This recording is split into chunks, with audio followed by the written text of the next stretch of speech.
Hi, this is Ishan from Excel Foods. We are the company behind Yummy Noodles and Kiku Noodles.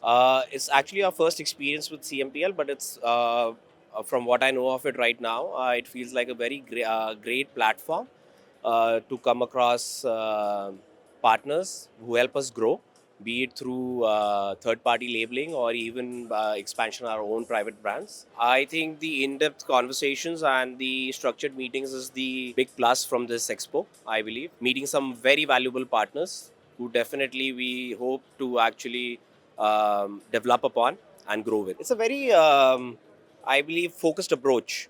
Most of the exhibitions or expos we attend are very spread out. It's very hard to connect with B2B vendors, especially in the third party manufacturing or a contract manufacturing zone, right? But this is a very focused approach. It's a very neat, I would say, kind of expo where it is everything is on the mark. You're having only valuable discussions. There is no errands or probably widespread activity happening. Everybody's come here with a very focused approach, though that is something which I believe is unique to the whole concept. I wish you all the growth in future, and I hope to see you in Mumbai.